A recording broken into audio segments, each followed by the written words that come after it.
Hola, buenos días desde La Habana. Soy Joanny Sánchez y estoy aquí en este jueves, que no solo es mi día preferido de la semana, sino además la última jornada de este mes, un mes que se nos ha hecho absolutamente largo a todos debido a la pandemia del COVID-19.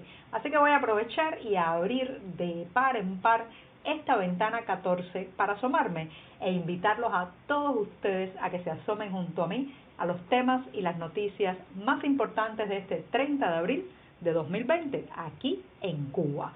Hoy comenzaré comentando un hecho que ocurrió hace 40 años, sí, 40 años, el éxodo del Mariel, pero visto desde la perspectiva de quienes éramos niños muy pequeños en ese momento y también recordando que en 40 años no se ha hecho una autocrítica oficial sobre lo sucedido. Por otro lado, también hablaré de cómo las autoridades justifican los problemas del comercio online, ese del que hemos comentado ya varias veces en este programa, y los clientes cómo responden con una avalancha de críticas. Y por último, el curso escolar actual parece que no será suspendido, según las autoridades del sector, aunque advierten que dependerá del comportamiento de la pandemia. Y por último, claro está, les reiteraré la invitación a quedarse en casa. Quédate en casa siempre que puedas. Y bien, presentados ya los titulares, voy a pasar a revolver para tomarme el cafecito informativo. Ese que de lunes a viernes comparto junto a ustedes, incluso mañana viernes, 1 de mayo, que es feriado en muchas partes del mundo. Aquí estaré con este cafecito breve, recién colado, amargo, como saben que me gusta a mí, pero siempre, siempre necesario. Después de este primer sorbito o buchito de café del día, les recuerdo también, como es tradicional en este podcast, que pueden ampliar muchos de estos temas y la mayoría de estas noticias en las páginas del diario digital 14ymedio.com, que hacemos un grupo de editores, reporteros y periodistas desde aquí, desde dentro de Cuba. Y dicho esto, me voy con la primera cuestión que les contaba. Está relacionada con un hecho de hace 40 años, porque como saben, en 1980 los cubanos vivimos uno de los episodios más dramáticos de nuestra historia moderna.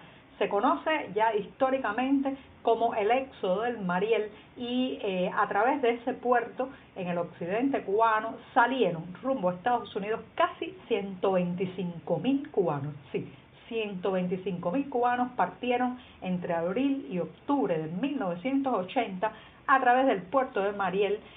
Y bueno, pues todo esto dejó una serie de heridas, marcas, hundió sus raíces en la Cuba de los años 80, los 90, incluso en la isla que habitamos hoy. Y voy a permitirme una reflexión desde la mirada de una niña de 4 años, que claro está, no tiene muchos recuerdos de aquel incidente, pero sí tuvo que vivir la Cuba post-Mariel.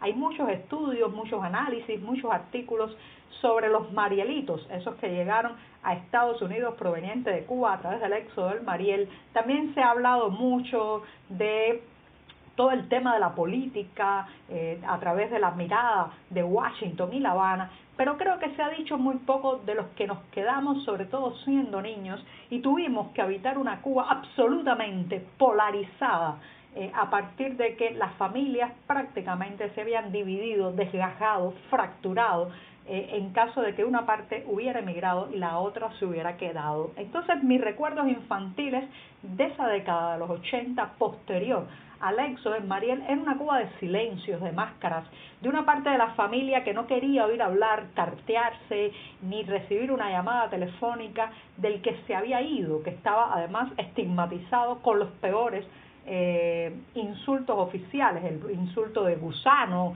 escoria, apátrida, contrarrevolucionario, y entonces había una parte de la familia que no quería tener contacto con ese emigrado. Conocí muchos padres que se murieron sin poder o sin querer nunca más hablarle a un hijo que se había ido en el puerto de Mariel.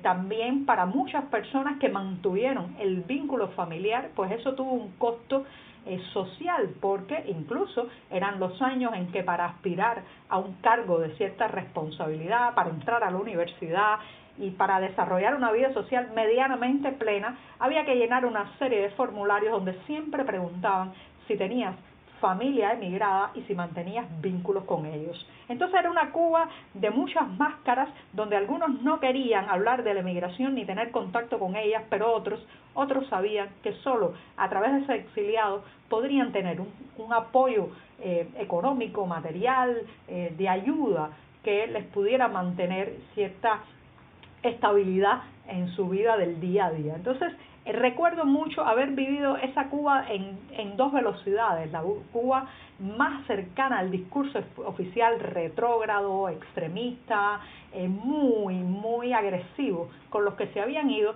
y otra Cuba que ya empezaba a coquetear con la mercancía que llegaba a través de paquetes, con la llamada telefónica en la madrugada, con la carta que venía y traía, además de las letras, un chicle dentro, por ejemplo, como ocurrió con una colega de la escuela.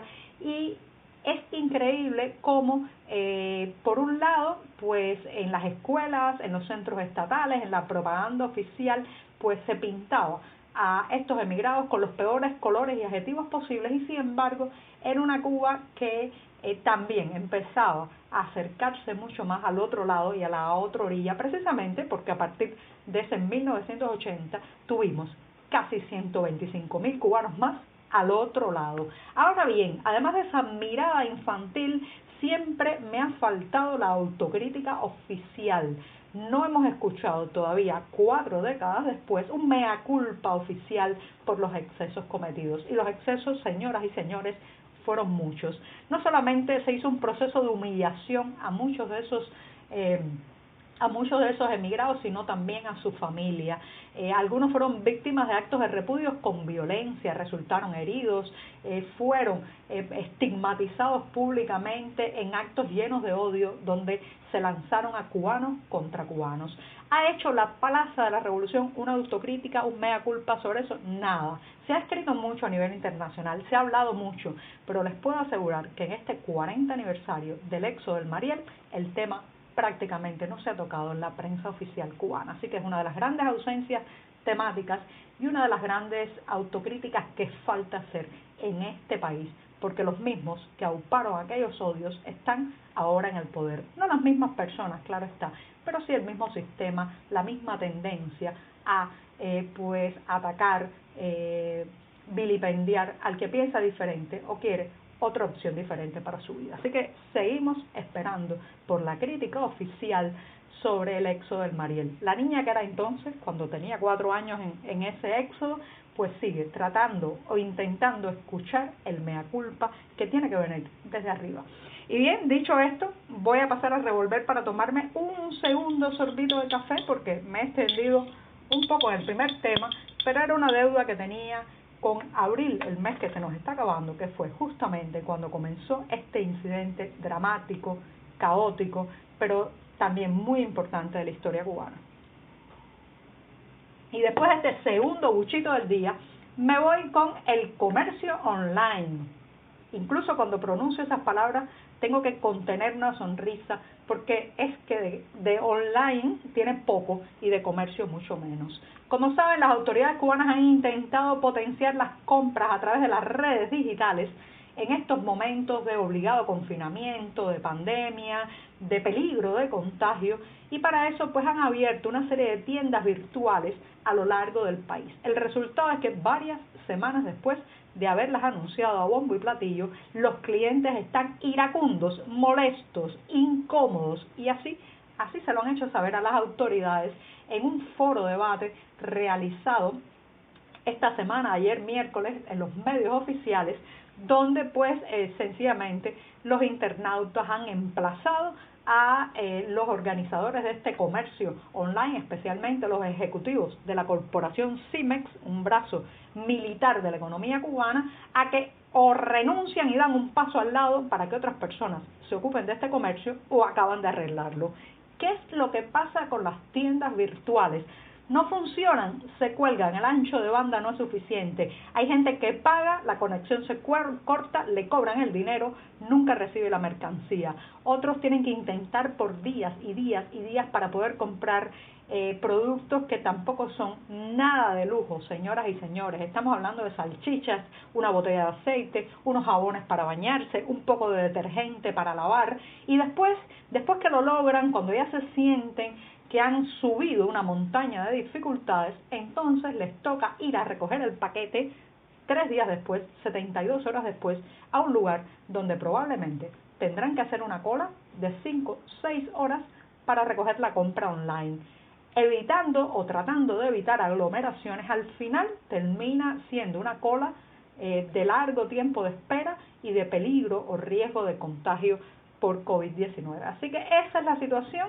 Los directivos han dicho, han tratado de explicar la situación, pero los clientes prácticamente los han aplastado con una avalancha de críticas, como decía hace un rato. Ahora yo me pregunto, con tantos graduados de la Universidad de Ciencias Informáticas en este país, ¿por qué no pueden resolver algo tan básico como el comercio online, que ya está más que probado en muchas partes del mundo? ¿A qué se dedican esos informáticos que no pueden ahora reparar estas dificultades que llevamos semanas sufriendo? Y bien, con esto me voy rápidamente. Las autoridades de educación dicen que no se va a cancelar el curso, no se va a suspender, sino que se retomará de acuerdo al comportamiento de la pandemia. Incluso vaticinan que podría estarse dando clases en agosto en caso de que el curso pueda retomarse, porque la situación epidemiológica, sanitaria, permita algo así. Así que bueno, esto es lo que hay hasta ahora. De todas formas, lo ha dicho Enaelsa Velázquez Coviela, la ministra de Educación, la misma que a finales o mediados de marzo pasado aseguraba categóricamente que no se iban a suspender las clases en Cuba. Así que vamos a ver cuánto de cierto o realmente de posible tiene esta nueva afirmación de Enaelsa Velázquez Coviela. Y con esto me despido hasta mañana, no sin antes recordarles que se queden en casa. Recuerda, quédate en casa, ayuda a frenar esta pandemia.